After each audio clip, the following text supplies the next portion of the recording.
tuntut uang pengganti 809 miliar yang saya tidak punya. Mereka tahu itu. Dari laporan hasil kekayaan saya di akhir saya menjabat, saya tidak punya uang sebanyak itu dalam bentuk apapun. Itu artinya saya divonis 15 tahun. 809 miliar itu tidak pernah menyentuh saya sekalipun. Sudah dibuktikan dengan dokumen, dengan saksi bahwa uang itu tidak pernah keluar dari rekening PT Akap, yaitu Gotoh. Tidak satu pun uang itu saya dapatkan, saya terima. Dan uang itu uangnya PT Akap dan tidak ada hubungannya sama sekali dengan Google maupun kasus Chromebook. Bayangkan, tapi saya ditanggung beban untuk membayar balik itu.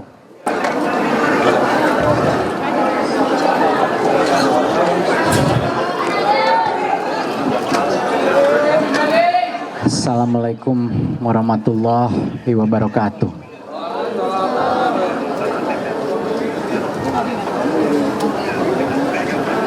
Hari ini kita menanyakan pertanyaan sangat besar kepada sistem hukum kita.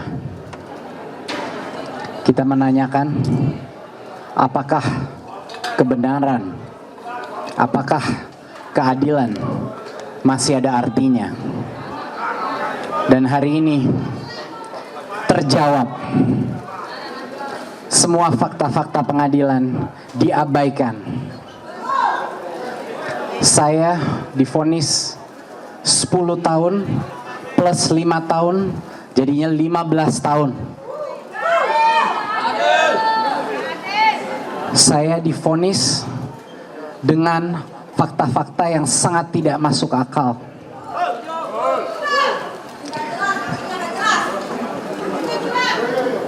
Saya mendengarkan para hakim-hakim berbicara, tapi keempat hakim yang memvonis saya 10 tahun bersalah itu tidak bisa melihat saya ke mata saya langsung. Tidak ada satupun dari mereka yang ingin melihat langsung ke mata saya, karena saya tahu isi hati mereka. Mereka tahu saya tidak bersalah. Tetapi kebenaran keluar dari satu hakim yang punya keberanian untuk mengutarakan apa yang sebenarnya menjadi fakta-fakta persidangan. Ada satu dissenting opinion, Hakim Andi, yang telah membeberkan kebenaran secara lugas dan menyebut saya harus bebas tanpa syarat.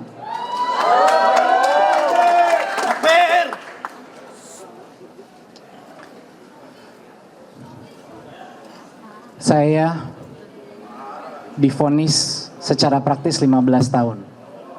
Karena saya dituntut uang pengganti 809 miliar yang saya tidak punya. Mereka tahu itu. Dari laporan hasil kekayaan saya di akhir saya menjabat, saya tidak punya uang sebanyak itu dalam bentuk apapun. Itu artinya saya divonis 15 tahun. 809 miliar itu tidak pernah menyentuh saya sekalipun. Sudah dibuktikan dengan dokumen, dengan saksi bahwa uang itu tidak pernah keluar dari rekening PT Akap, yaitu Gotoh. Tidak satu pun uang itu saya dapatkan, saya terima. Dan uang itu uangnya PT Akap dan tidak ada hubungannya sama sekali dengan Google maupun kasus Chromebook. Bayangkan, tapi saya ditanggung beban untuk membayar balik itu.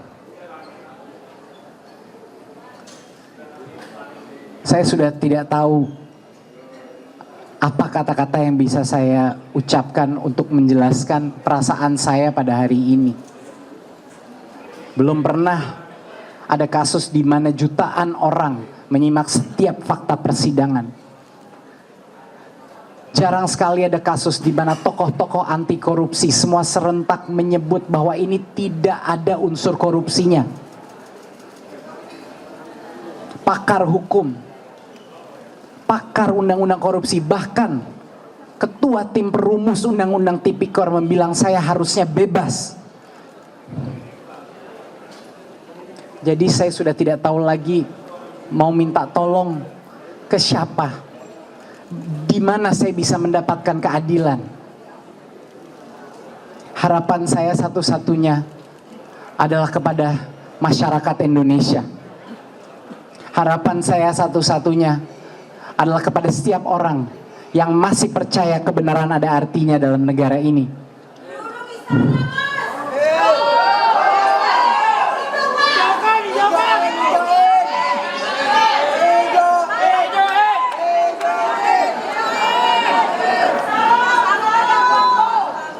Saya telah berjuang selama 1 tahun ini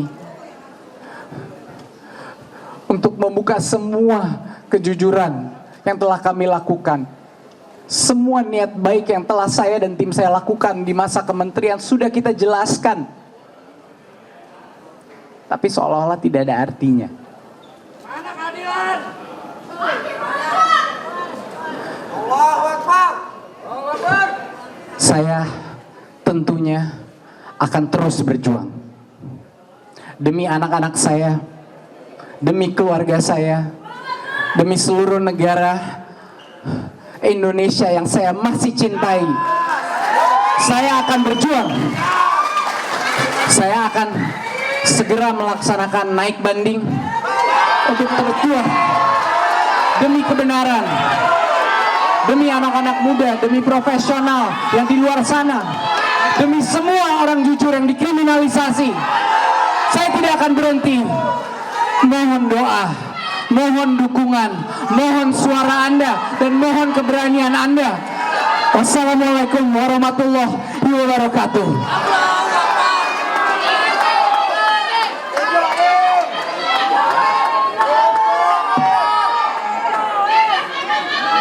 Assalamualaikum warahmatullahi wabarakatuh. Baru saja kita menyaksikan pengadilan proses putusan terhadap Nadiem Anwar Makarim.